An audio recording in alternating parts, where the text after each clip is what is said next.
Hi. All right.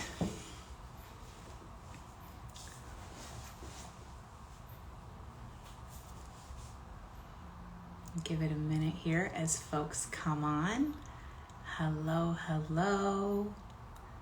Hello, hello. Oh, it is just my profound honor to be in conversation today with my friend and my mentor, entrepreneurial soul coach, and author of the best-selling book, The Calling, Rha Goddess. So I am just hanging here until Rha requests to join. Rha and I are going to be, so over the holidays, let's see. Oh, here she is. I'll stop.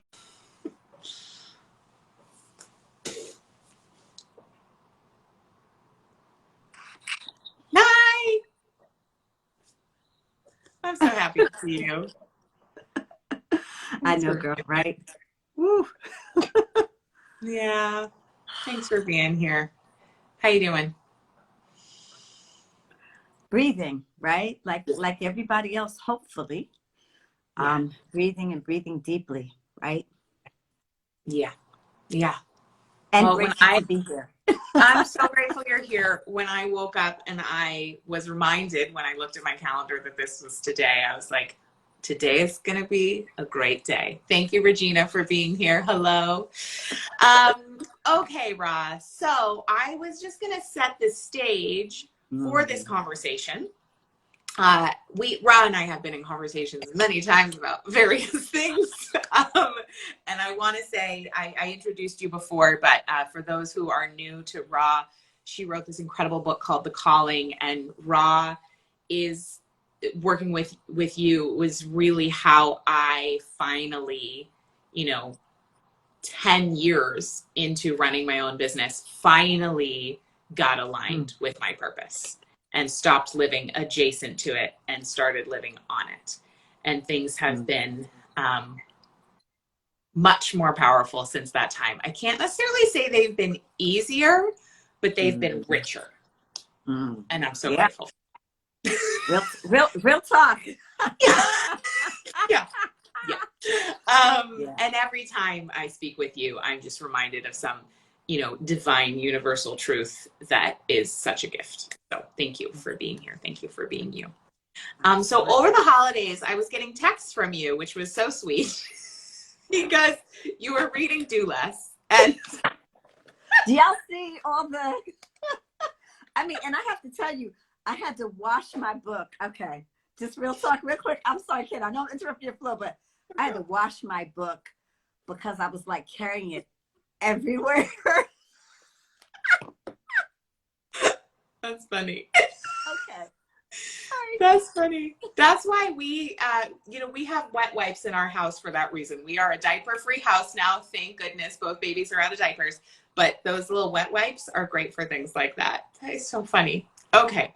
So I was getting these texts with like screenshots of some passages in Do Less, and you were so excited about some of the concepts, and then you and I had a chance to speak. You interviewed me for your White Awakening course, and we talked about bodies. Yeah. And we talked about bodies in supremacy culture. And I was so grateful for that because you were able to pull out some threads of the work, which is what you do so brilliantly. And so I want to talk to you about it today because I'm in the run up to the opening of my Origin Collective membership, which is opening in May. And so I'm having some of these conversations with people I love and respect who I know have been impacted by the work. But with you, it's more full circle because not only have you been impacted by the work, you've been such a huge player in the work. So that's pretty special. All right. So Rha, I'm curious, can you set the stage for me? What was going on over the holidays? What made you pick up the book? Yeah. So, I think back to Kate, our beloved time at Harvard together when we did that Harvard event and you put the book in my hands.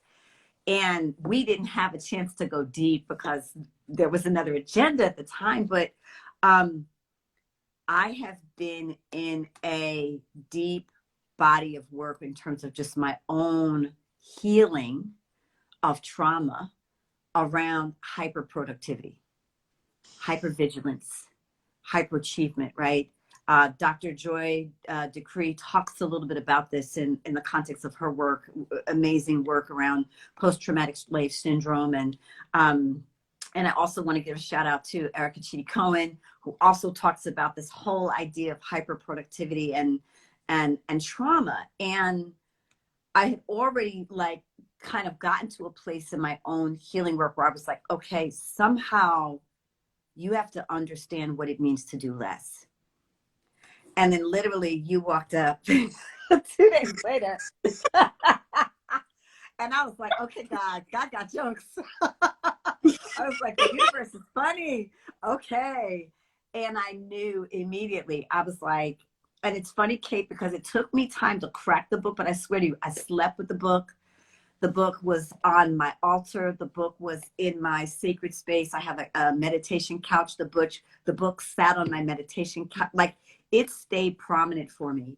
And then this Christmas season, I cracked the book and I'm like, underline. This is what I sent you: underlining, boxing. There's so many things I can say about, for me, what is revolutionary about your work. In the conversation of just what does it mean for us as women to be in our bodies, which really I want to translate to say, what does it mean for us as women to be in our truth? Yes. And for a lot of us, our truth which this is what you say, right? Our truth lives in our bodies.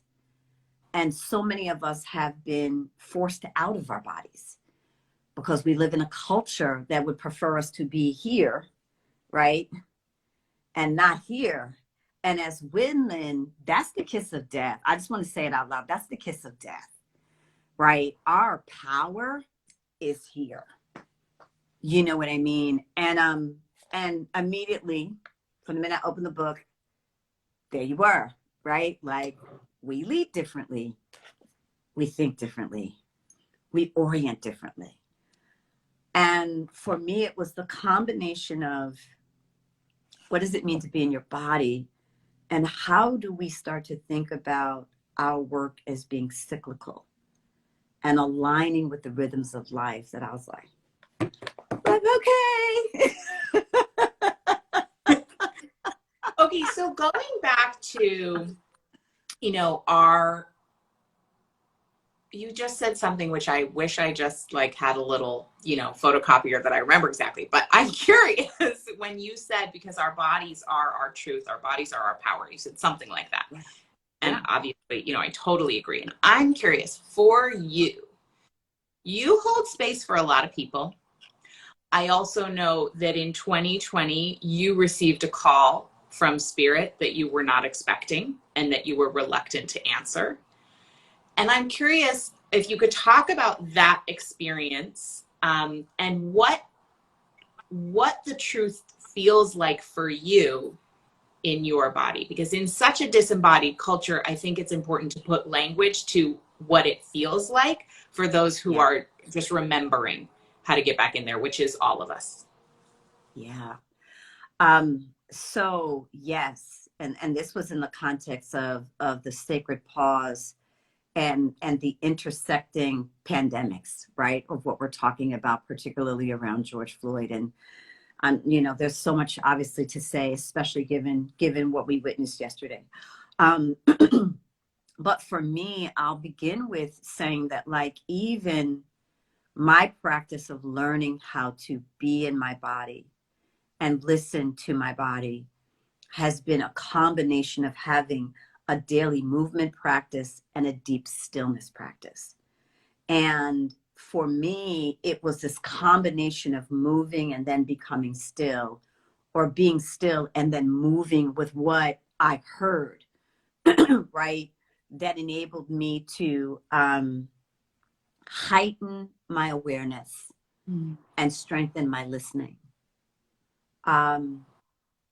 The other piece for me that I worked on through the sacred pause / AKA pandemic was having the courage to be obedient to what I heard. And I think I was sharing with you, Kate, at the time that, you know, often these events will happen and they are not new, you all. So for some of us, we are becoming newly aware of them, but they are not new, right? There is a long history and lineage of these kinds of experiences. And as you all have seen, just even in the last week, there are more. But I always come to Spirit and ask, is there something more that I need to be doing?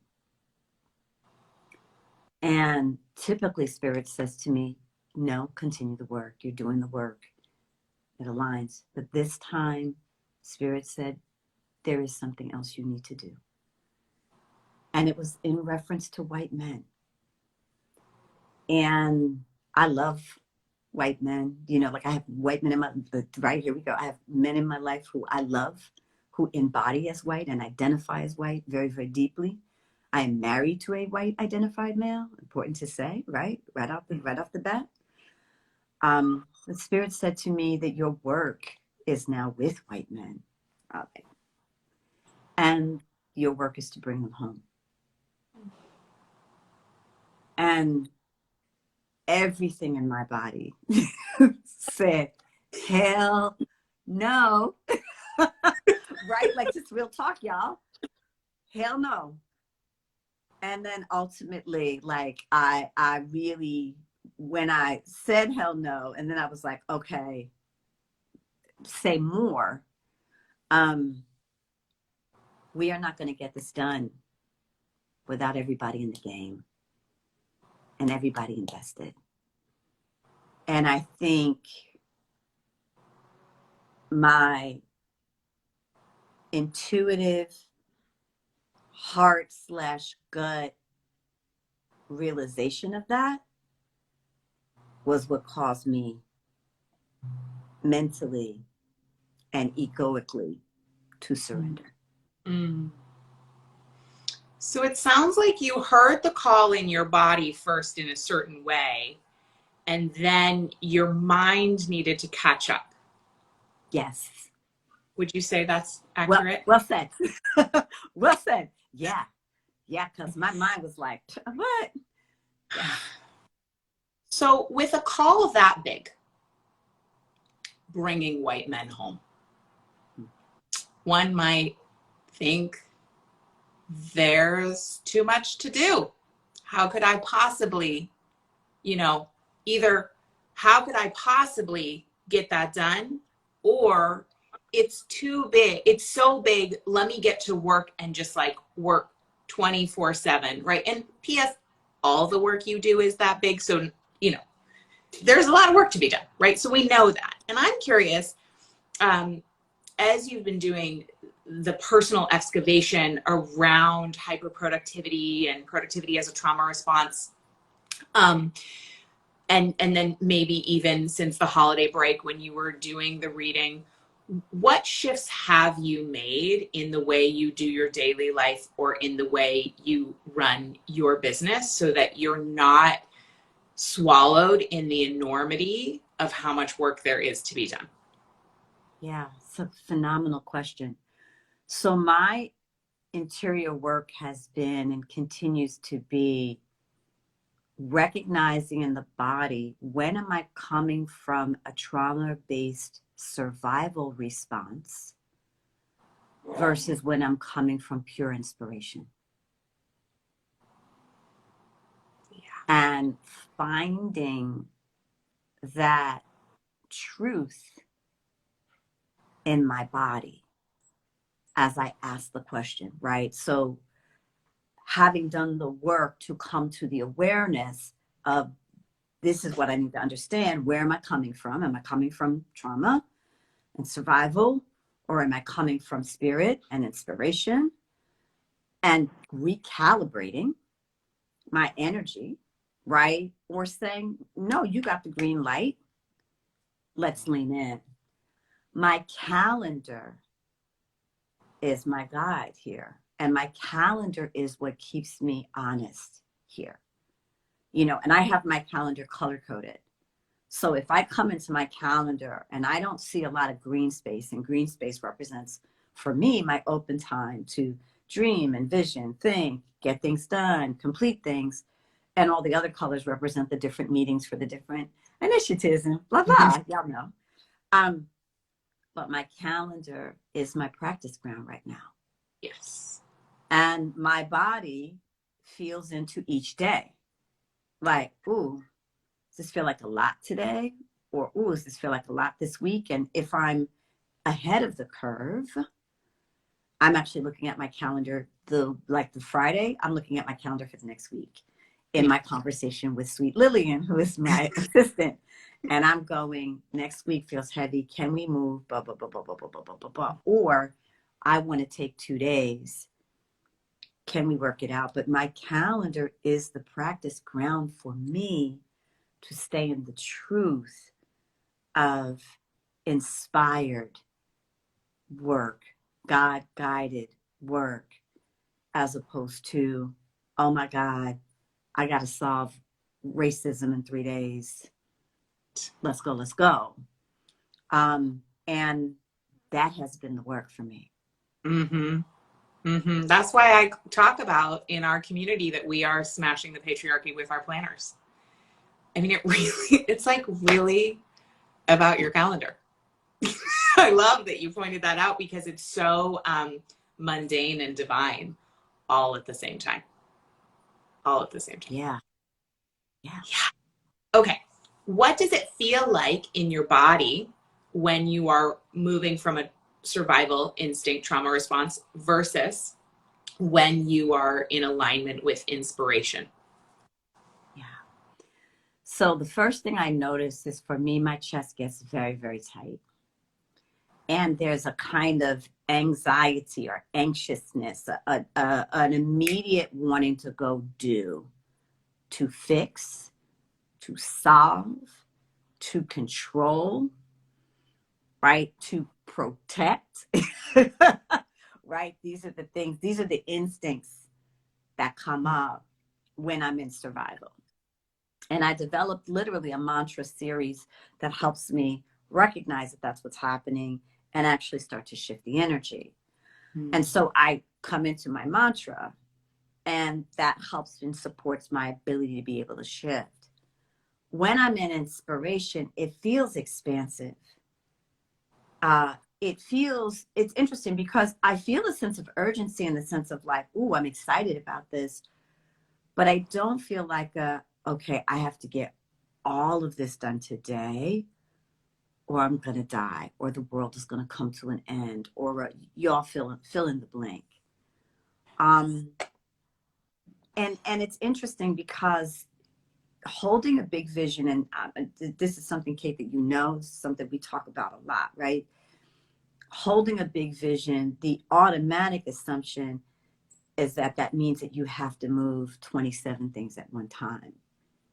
And I come back to one of my favorite quotes is from the Tao Te Ching, verse 63 in the Tao Te Ching, that says, through the great, it says, through the small things, we do great. It's like, let the small be great.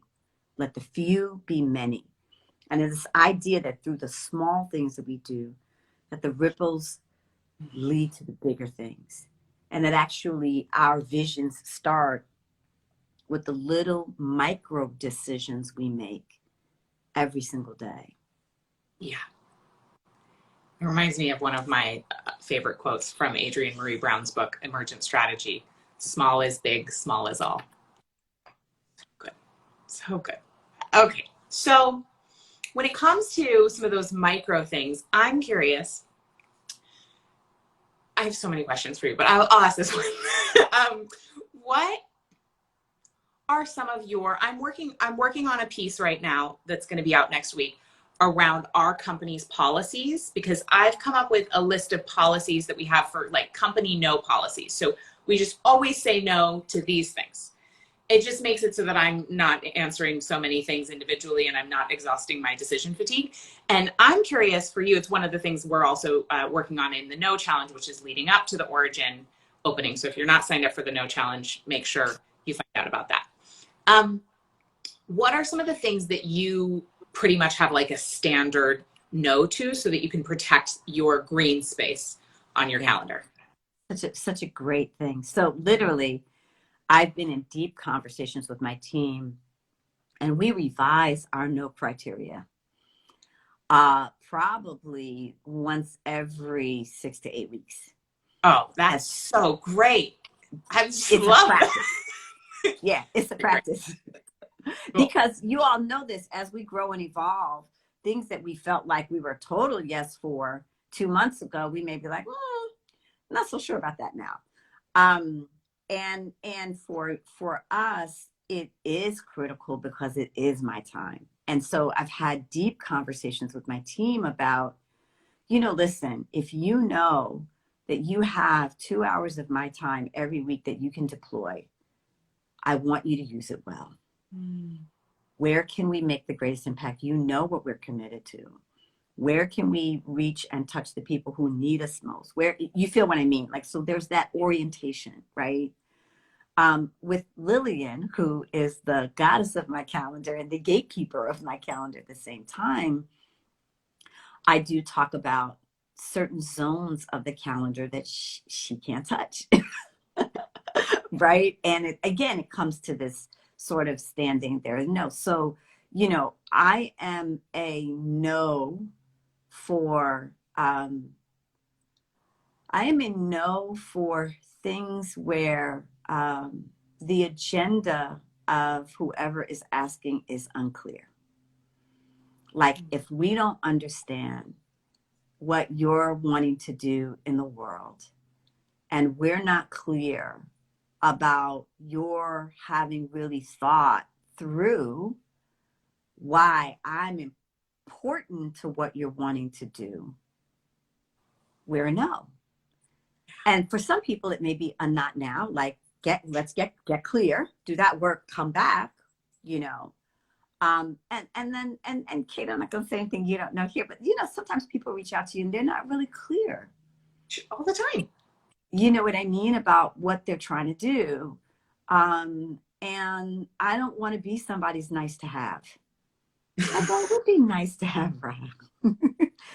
Totally. I appreciate that. I feel flattered. My response to that is thank you for seeing me. No, just so you know, Rha, every time I invite you to do something, you are on my very short list, if not the only person on the list. Yes. You see what I mean? Well, listen, and this is where real, like, this is, y'all, like, this next level real. I'm a yes to Kate in life. So that means anytime Kate's reaching out to me, if I can't do it, then I'm like, okay, who else you need or what, or right? And this, like, if I can ever be there for Kate, I'm there for Kate because I'm clear about who Kate is in the world. And I'm clear about who Kate is for me, right? And so those yeses are like, those are no brainers. So my team also knows that, Kate. Oh, when Kate reaches out, they know. Gigi will tell you, oh yeah, Kate reached out. Cool, what she need? And same. And I will say that one thing I did in 2018, some stuff was going down in our industry and things were getting dicey. And one of the things that happens in this industry, Rha, is that everyone calls each other their friend, and it can get a little gobbledygook as far as like, this is my friend versus this is my colleague, and whatever. So anyway, some stuff went down, and I actually took out a piece of paper in my little notebook, and I wrote down on the top, these are my real friends. And I made a list. And I made a list so that I knew, like, these are the people that I am a yes to. So that I just knew that. Yeah. And it's really helpful because it doesn't mean I'm a no to anybody who's not on that list. It just means that I'm clear already. And then anyone else, they have to go through some other filtering questions. So I'm glad you brought that up. Yeah. And that's, for me, that's part of the no, your yes list and your no list. I think this real friend piece, like, it might be worthy to just touch this a little bit, Kate, because I'm in a deep exploration right now with 3 other incredible women around the conversation of sisterhood. And what does it really mean? And we are in an active exploration together. And what we have agreed to is that every Tuesday night we have dinner together. And we rotate places, and and so we were together last night, and it was how auspicious, right? Given, the verdict yesterday. And one of the things that we are discovering is our ability to share our pain as very powerful and accomplished women. How do we do that in relationship? How do we build relationships that are resilient, right? Because to your point, one of the things that we are watching and we're seeing happen right now, I think we've gone beyond cancel culture. I don't even know what to call some of the craziness that at least I know as you are, right? And I'm not on, Kate will also tell you, I'm not on social like that. Y'all. I love that. I come on to serve you. That is why I'm here. If I'm not serving you and adding value, I ain't got no business being on, really. And so, I say this to say that I was in some conversations with people about like the fragility of relationships. And I said, and this is my own practice, my own healing work. I've gotten clear. I'm not really interested in fragility in relationships. Meaning you do 1,000 things right, and then you do one thing wrong, and now all of a sudden I'm not your friend, or you're not committed to me, or you know what I mean? And what it caused me to have to do, Kate, truly was touch all of the people that I could get to in my life and say, look them in the eye and say, listen, it's crazy right now, but I want you to know where I stand, where you're concerned, so that you hear it from my lips. And there's no extrapolation necessary. And the first thing I said to this person in particular in this interaction was, never doubt my love for you. I may not answer your text in 20 minutes. Or ever sometimes. Real talk. If it's bananas. You may have to touch me.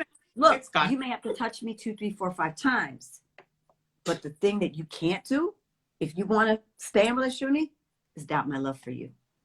Because if I'm down for you, I'm down. And it isn't bound in what you send me. It isn't bound in what you buy me. It isn't bound in what you have. It isn't. Y'all hear me? And I think another, right, work of the pandemic, work of the sacred pause, getting clear about what you're looking for in relationship, what you're wanting and needing in relationship that is not bound by the physical world. Because obviously, y'all, we don't have control over the physical world. We didn't understand that a year ago. We understand it now. Yes, we do. Taking that in. So we spoke earlier about the difference between, and I just want to preface what I'm about to say. It gets dicey talking about physiology and doing less, and kind of this, I titled this conversation, Tapping into the Wisdom of Our Physiology, because that was something that you had reflected back after reading Do Less, and hearing all the insides of my brain for over a year. So when it comes to being a woman, I just want to say it gets dicey when we talk about physiology because of gender identity. So if anyone is identifying with wanting more feminine energy in their lives, this is for you. Okay. Yeah. So you work with a lot of men, coaching, you work with a lot of women. I'm sure you work with folks who are non-binary as well. I was about to say, yep. Yeah. So all different people. But one of the things you mentioned at the beginning of this conversation was that women do lead differently, different people lead differently, different people orient differently. One of the things we talk about in Do Less and in Origin is cyclical energy versus linear energy, and estrogen dominant people tend to have more cyclical energy. Testosterone dominant people tend to have also cyclical energy, but on a 24-hour spectrum as opposed to a 28-day spectrum. So I'm just curious, what are some of the differences that you've noticed in yourself since being more tuned into that idea of your physiology as an important element of how you organize your life and really work? good question. Because again, I'm on the front lines of this as we speak. What I got very clear about once I understood this idea of, of the lunar cycle and the ways in which we can orient, I began to recognize that I already had a natural inclination to want to work that way. But I never knew that that's what was going on. And moreover, I would fight it. So, for example, I'd be like, wow, I really want to rest today, but I have 27 meetings on the calendar, right? Whereas now I'm like, oh, okay, this is the period where I can stack it and rack it because I'm in my rocking energy, where this is the period I need to be taking out the trash. Right? Or cleansing my space or clearing, or, oh, this is the period where I need to be quiet and dreaming and imagining and brainstorming. And I feel like for me, the revolution has been the affirmation of that and the permission to honor it. Yeah. So as you work with people around calling and purpose, one of the things that I found, ironically, I wrote Do Less before I met you, but I did the rewrite after. Not before I met you. I met you a long time ago, before I worked with you. And I did the rewrite after we started working together. For those who don't know, the paperback is revised. So one of the things that I notice is that doing the calling work with you was such an effective do less strategy, because it just made it so clear what I needed to be doing and what I didn't need to be doing. So for those who are unclear on what their calling is, and or if they're like me before I started working with you, where I was like, who cares what your purpose is? Like, just do, like, just do the thing that Get out there. Makes the most sense in the moment. I mean, anyway, that's whatever. It was what it was. Where can people get, obviously people should get your book, The Calling, and get started there. But is there like a place for those who might not be living on purpose and on their calling that you might recommend they just start for today, a little nugget? Yes. So yes, by all means, if you feel called in this conversation, the book. And we just literally started a membership this year. Again, you can find us. You'll find out more about that if you want support, because a lot of people got the book, they cracked it open, and they went, holy smokies.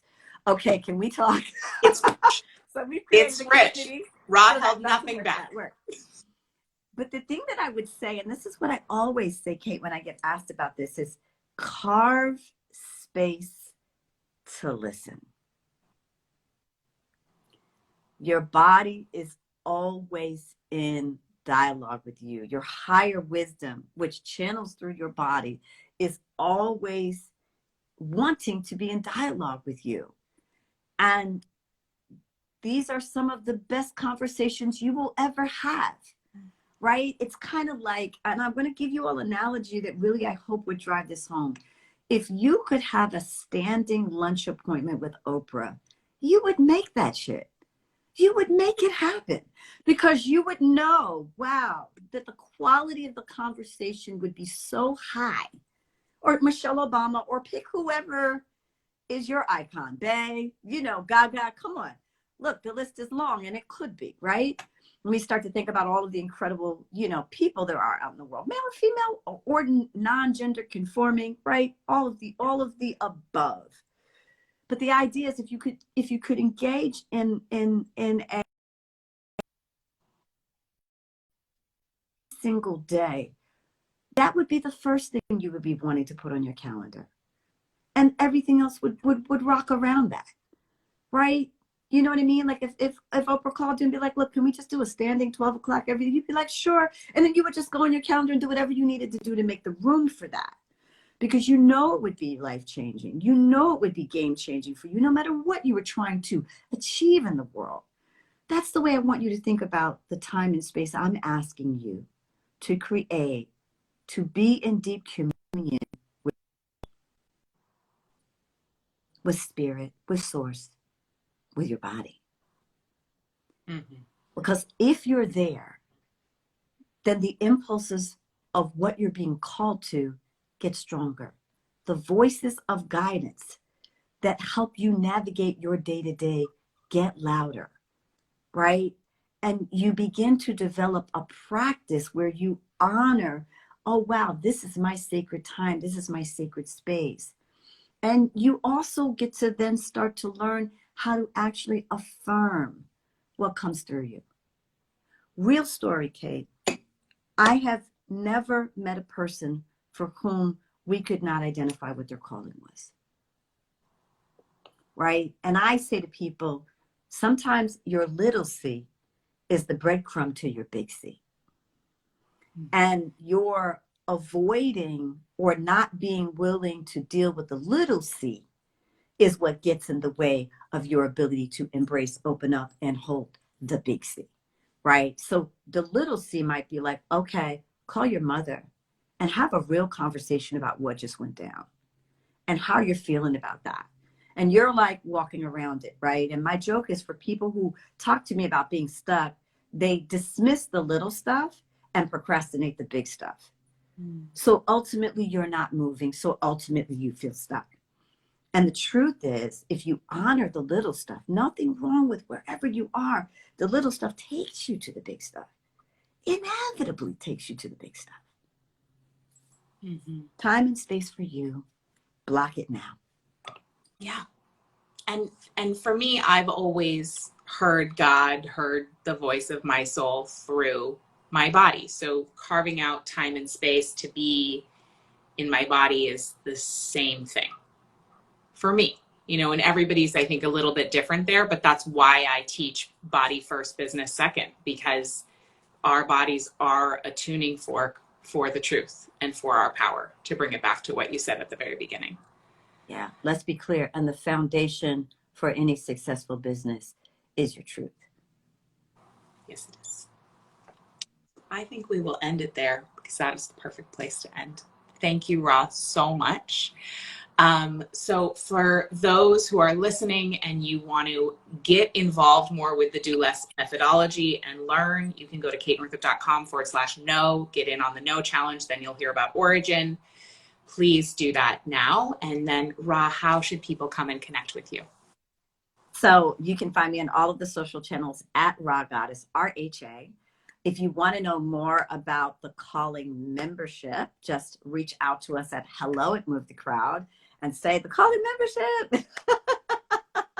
Or just even Google the Calling membership and it will come up for you. And just thank you all for being such an incredible community. Kate, I love you. I so appreciate you. I am learning from you every single day, every time we interact, every time we talk. Thank you for doing this sacred work. My team is addicted to the planner.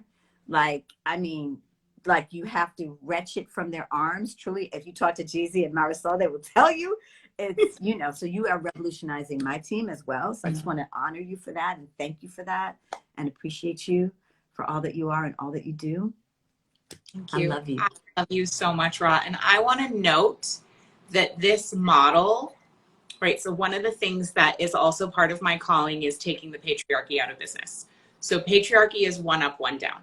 So I really want to note the cosmic ping pong game of Rha and I did a speaking gig together. Well, I knew you from before, but that was before.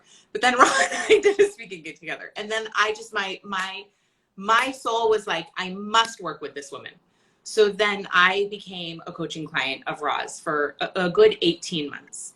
And then we've been able to be in this really beautiful, I learned from Rha, Rha's learning from me. I get to influence with the Do Less Planner, the team that like made such a huge difference in my life and my business. I mean, it's so good. It's so good. There is no hierarchy. There's just the circle. So I want to honor that. I love you so And I much. do want to say patriarchy as hierarchy. That's what we want to understand. Right. Patriarchy as hierarchy is what we want to be transforming. Yes, ma'am. Okay. I love you so much. Thank you everyone for participating today. It's so good to have you. This will be up on IGTV, so you'll be able to watch it anytime you want. Bye. Love you, Mama. Love you too.